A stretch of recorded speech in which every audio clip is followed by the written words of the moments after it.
Hello, Pixels, and welcome to another episode of the Pixel Podcast.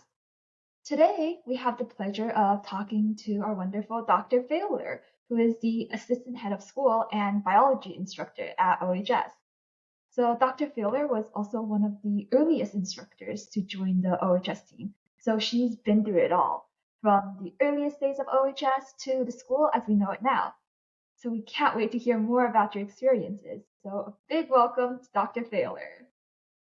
Thank you so much for having me. I'm glad to be here. Yeah, of course. So glad to have you here. So just to start off right from the bat, so OHS has definitely gone a long way since its inception. So being here throughout all this, what were the earliest days of OHS like, and how do you think the school has grown over the years? That's a great question. Definitely in the early days, we all felt like pioneers and we were doing something really rather risky. The school wasn't accredited yet. We were very small, about 30 students and a handful of instructors. And it was an experiment for sure. As an instructor at the time, they renewed my contract each year. It was always like we'll see how it goes. We'll see how it goes. Wow. And it continued to obviously keep growing and growing. We didn't have a lot of the things that we have today. There was no Canvas, there was no Power School, there was no Pronto. um, I had to I had HTML coded my own course page because we didn't have a platform for Wow. that.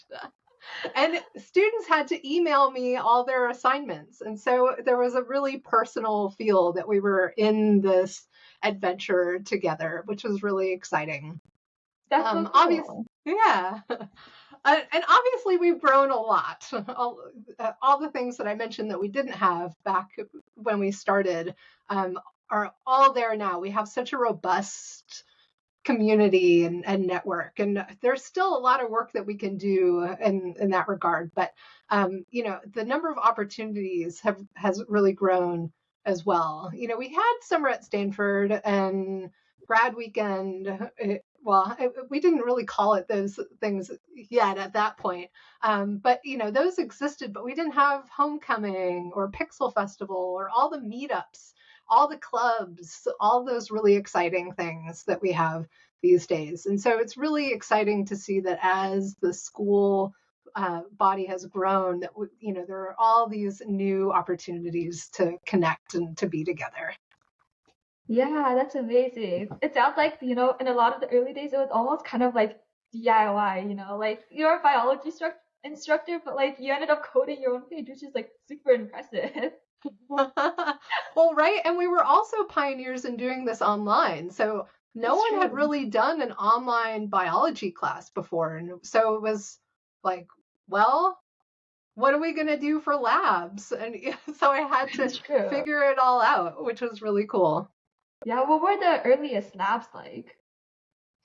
So I remember there was one. I don't think that this lab kit ended up being discontinued, but there was one where we would transform E. coli to glow in the dark. And so that was a really great genetics experiment. And to be able to have the dish of glow in the dark bacteria was really rewarding. Um, I also did a lab where now I think that they do this one in JSOO2, but it used to be part of the AP Bio course where you dissolve the shell of the egg and Oh there's still a yeah, membrane. Yeah, there's I still a remember doing membrane. that one. And so you can study osmosis, right? Because you put it in different solutions and the egg swells up or it shrivels Yeah. up. And so that was one of the earliest experiments we did for osmosis. Wow. So did you have to, I guess, like learn a lot of new skills along the way to figure things out? Definitely. And I was also coming straight off of my PhD where, I was doing pretty specific research and had lots of tools. And so it was very much like, well, what's possible? What can I do? And spent my first summer like doing a lot of experiments at home to see what could be included in the curriculum.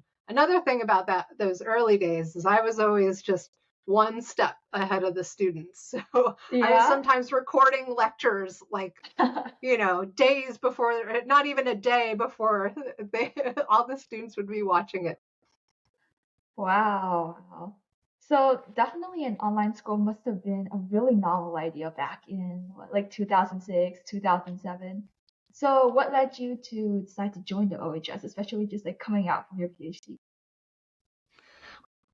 Well, so as I was finishing up my PhD, it was a crossroads. And Mm. while I was doing my research, one of the parts of my PhD program was that I needed to be a teaching assistant. And I really enjoyed doing that. I really, not only like crafting lessons for the discussion sections and things, but working with students one on one. And like, I describe them as these light bulb moments. Like when you see things click for a student, it was just so rewarding to me. Uh-huh. And so while I was doing my research, and that was my main focus, I, on the side, kept finding opportunities to teach. And so I ended up doing more TAing than I was supposed, or, that they needed me to do, because I enjoyed doing that so much.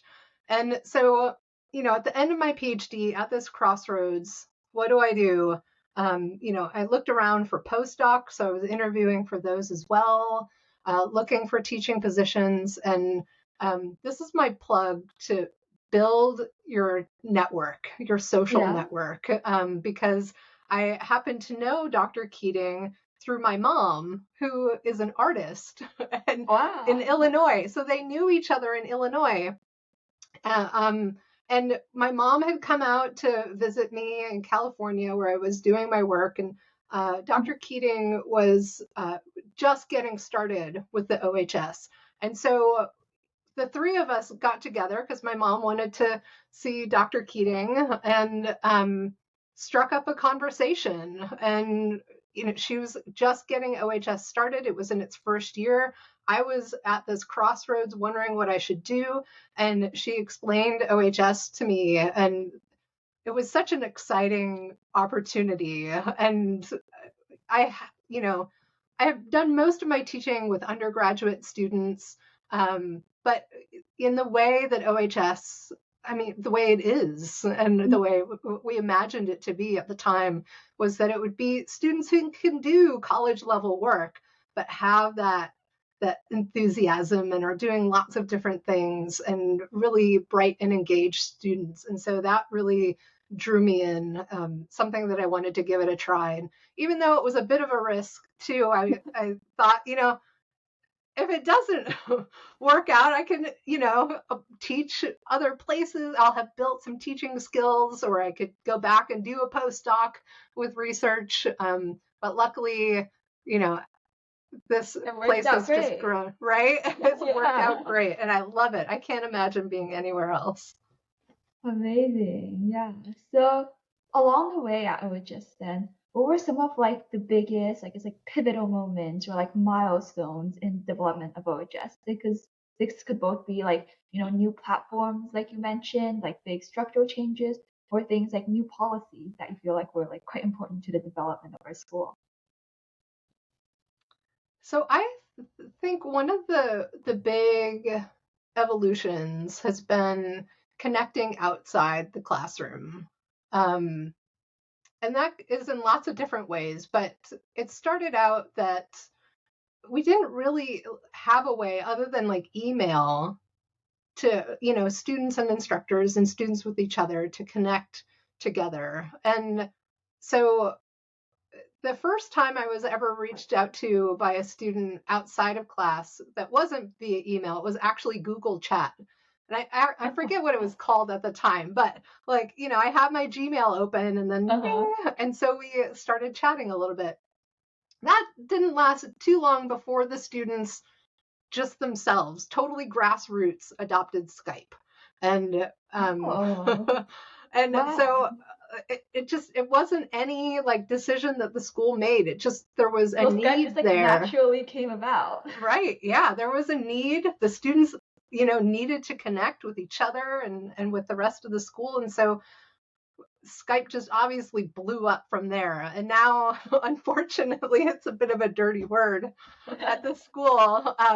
But I'm really excited that we've adopted Pronto and that we have this space that feels like it's part of the school, and where we've got the authentication to get in there, and it feels like a nice school space where people can connect. And that's going to continue to evolve too. This is only like the second year or so that we've been using the Pronto platform. And it's been great to see everyone adopt that and use it to connect via clubs and societies, and one-on-one with people, and to see that really grow. So that's been a really big development. And like I said, it just came out of there being a need for something. And so just sort of spontaneously arose.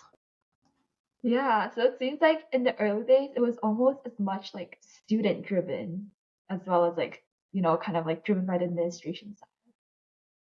And that's how the clubs and societies still are too, or the spirit that we want to have. That while there are some clubs that, have a really heavy instructor involvement, and, I oversee, or I mentor the Science Bowl Club and the FTC Robotics Club. And I've been involved with those a really long time too, but they don't really feel like they're mine. They feel like they're really student driven. And I love that with societies, there's all takers. Like, what do you want to connect around? What society do you want to build with your fellow students? And so I feel like that's continued to be a really student driven aspect of the school. Amazing, amazing. So throughout all your time at OHS, what were some of your favorite memories that you've had here? It's really hard to choose. You can name a As you can few. imagine, right? I remember chaperoning the first OHS prom. It was in the Sheridan in Palo Alto, which is still a hub for, grad weekend activities and things. But at the very end of the dance, one of the students requested "Don't Stop Believin'." And so it was at the very first dance that was the last song played. And I know that's been a tradition now at the school at all the dances. But that, and it was the end of the night, and that song came on, and just everyone in attendance like stood in a circle and started dancing together. And like, I just loved that, seeing everyone so excited to be together, and it felt so inclusive as well, that there wasn't anyone standing on the sidelines. Like, everyone was there and just really enjoying the moment. So that was one of my favorite memories. And another one that comes to mind, this is when I was teaching the study of the mind, and I totally didn't plan it this way, but the book that we were reading involved a discussion of the feeling of awe. And so I had the usual lesson plan together, but one of the early discussion questions was, describe a time that you have felt awe.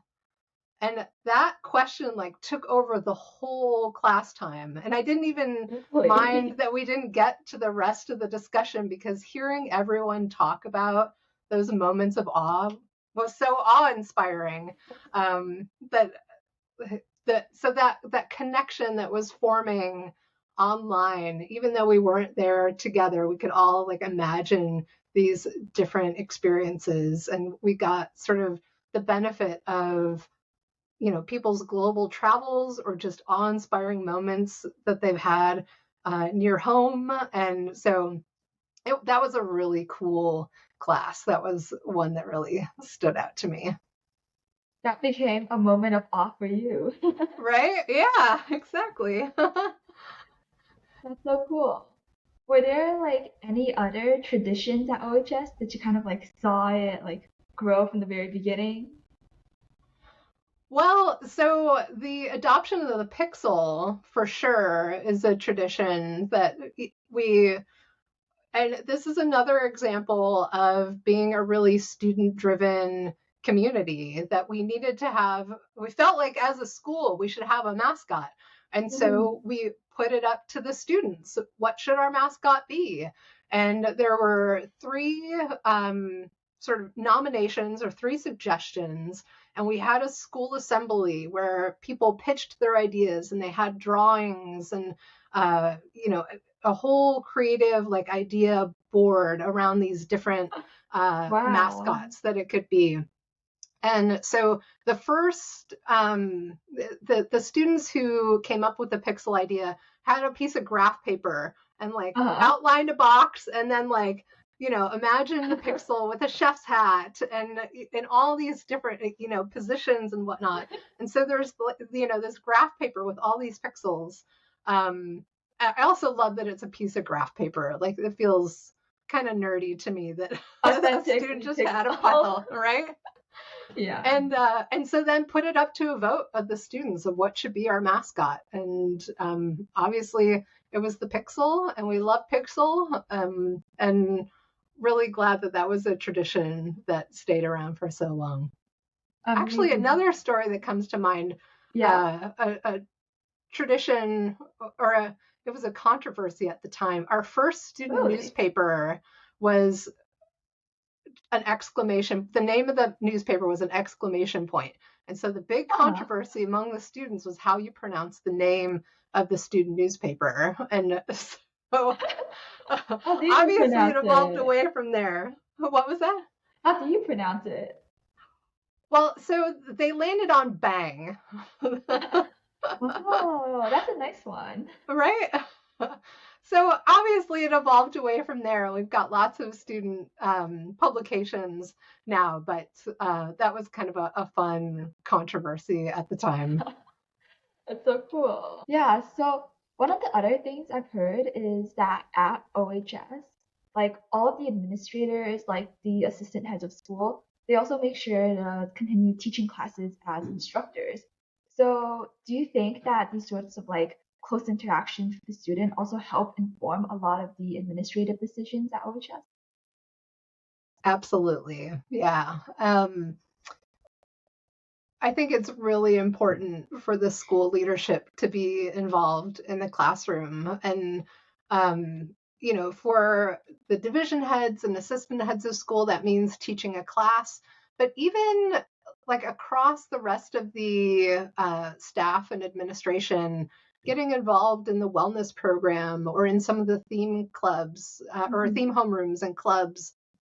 Not only is it fun because then you get to connect with the students, but it gives a lot of insight into the reality of how we build community and how we connect with one another and what some of the needs are. So I'm trying to think of a good example of an administrative decision. Well, so, I used to teach AP biology, and as a school, we have moved away from having AP courses. But that experience in having taught AP biology helped me to see what OHS students are really capable of. And so as we were discussing, the pros and cons, and there's some really big pros and really big cons to that decision, but thinking about the freedom that we would have in terms of our curriculum to bring in some really exciting materials, some really exciting ways of thinking, and really broaden those courses beyond the college board dictated curriculum was really exciting. We knew that instructors had the expertise to build those sorts of courses, and we knew that the students with their intellectual curiosity would really be able to handle sort of all that exciting new stuff that we could put into the courses. Awesome. So, as an instructor too, did you see a lot of like really cool effects come out of that? Yeah. So, well, and one of the decisions, not the AP one per se, but so the course that I teach is Advanced Topics in Biological Research. And this is a course that has a writing and a non-writing option. And so this was the first Advanced Topics course in the first, it started out as just the non-writing option. But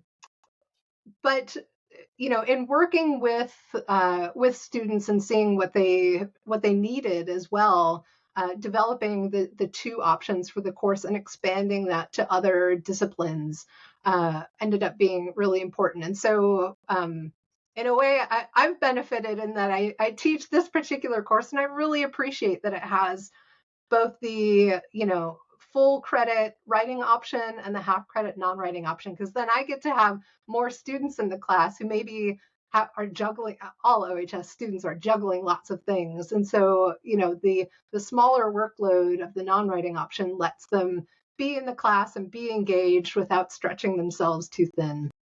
And so I really like that flexibility that we have, and that's a way that I've kind of benefited from that experience in the classroom feeding into an administrative policy or the structure of the school, and how that's the results that have come from that.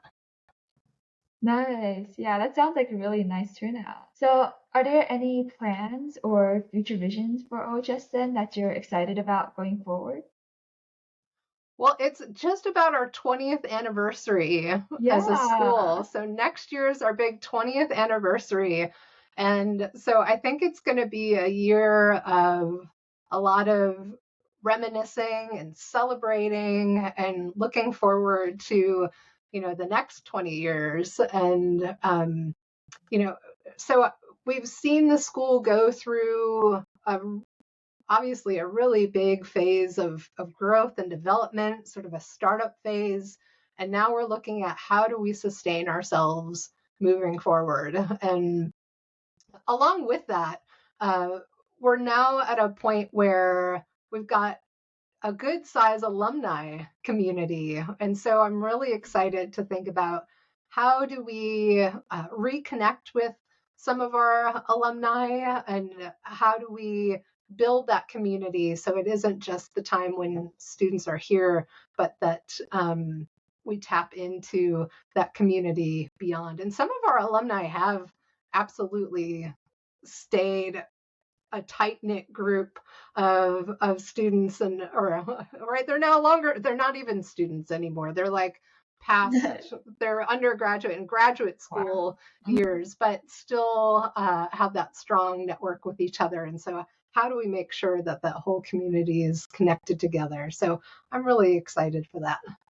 Yeah, that would be really nice to have kind of like a strong alumni network and also like to be able to, continue engaging with the school, especially because like I'm also a senior and I think definitely would be like really great to be able to, continue giving back to the school we all love so much.